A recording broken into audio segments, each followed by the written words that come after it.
Assalamualaikum warahmatullahi wabarakatuh. Perkenalkan, saya Lisdayanti, perwakilan dari kelompok 6. Ingin membahas mengenai bagaimana cara mempraktikkan dalam memberikan penguatan dalam pembelajaran. Saya akan menjelaskan mengenai desain hiasan. Sebelumnya yaitu kita akan membacakan tujuan pembelajaran. Yang pertama yaitu menjelaskan ruang lingkup dasar desain. Yang kedua yaitu menjelaskan pengertian desain hiasan dan tujuan desain hiasan. Yang ketiga yaitu syarat-syarat desain hiasan dan macam-macam desain hiasan.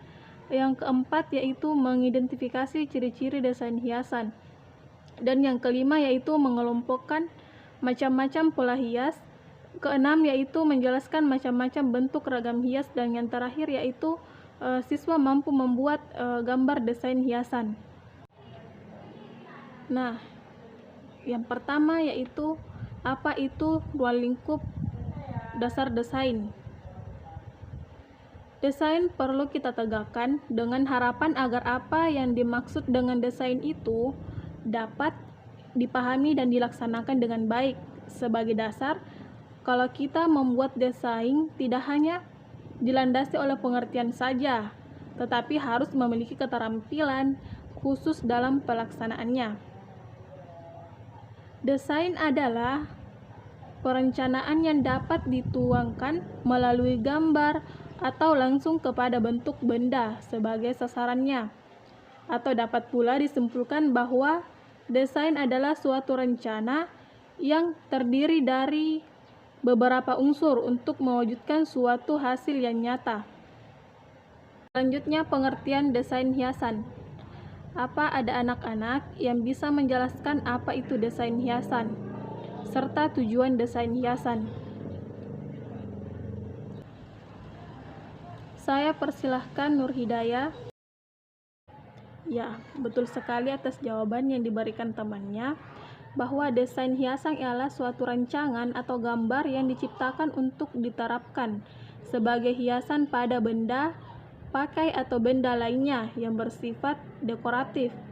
Yang dimaksud dengan benda pakai adalah contohnya itu seperti ledeng rumah tangga, busana, termasuk benda untuk hiasan yang bersifat dekoratif seperti taplak meja, hiasan dinding, sarung bantal kursi, dan lain-lain. Untuk temannya.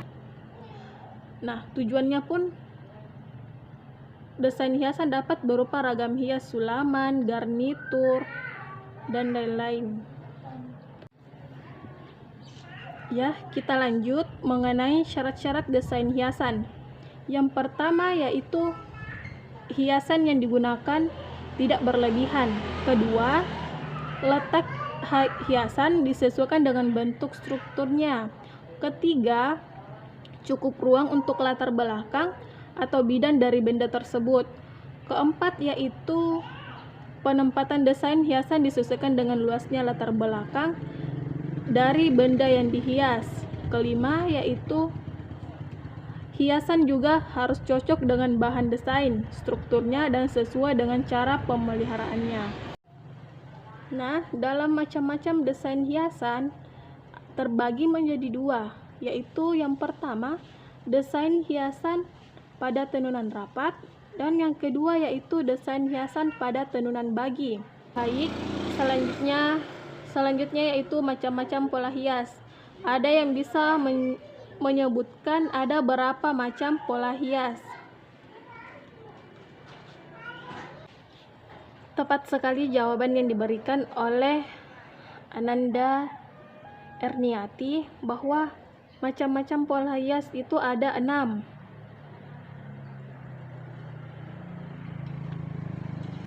Nah, yang pertama, pola serak atau pola tabur.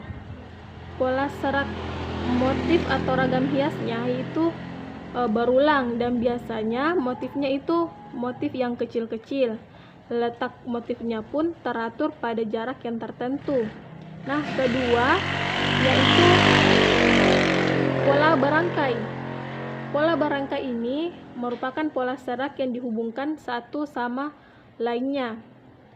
Garis-garis yang menghubungkan dapat berupa garis vertikal, garis horizontal, maupun garis diagonal. Nah, yang ketiga yaitu pola pinggiran simetris. Pola pinggiran simetris ini jika dibelah dua, terdapat dua bagian yang sama, bentuk atas dengan bentuk yang bawah, serta penggunaan warnanya pun sama. Baik dari bagian atas dengan bawah memiliki warna yang sama. Yang keempat yaitu pola pinggiran berdiri. Pola pinggiran berdiri ini disusun pada bagian bawah lebih besar atau lebih berat, dan ragam hiasnya makin ke atas semakin kecil. Jadi pada pola pinggiran berdiri ini semakin ke bawah dia akan semakin berat, dan semakin ke atas dia akan semakin ringan. Jadi selanjutnya yaitu macam-macam bentuk ragam hias. Ada beberapa macam dan cara untuk mendapatkan ragam hias, yaitu yang pertama bentuk ragam hias dari alam. Jadi ragam hias alam ini menggambarkan bentuk benda secara alami, seperti pohon, rumah, bunga, daun, binatang, dan lain. Nah, adapun macam-macam tusuk hias seperti yang kita ketahui, yaitu yang pertama tusuk jelujur renggang, tusuk jelujur rapat, tusuk rantai, tusuk veston, tusuk tulang ikan, tusuk silang, tusuk flanel, dan sebagainya. Nah, terima kasih atas partisipasi dari peserta didik. Hanya itu materi yang sempat saya sampaikan pada pertemuan kali ini. Saya berharap peserta didik selalu berpartisipasi dalam pembelajaran, bukan hanya dalam pelajaran dasar desain ini, tetapi pada pelajaran-pelajaran lainnya. Sekian dan terima kasih. Assalamualaikum warahmatullahi wabarakatuh.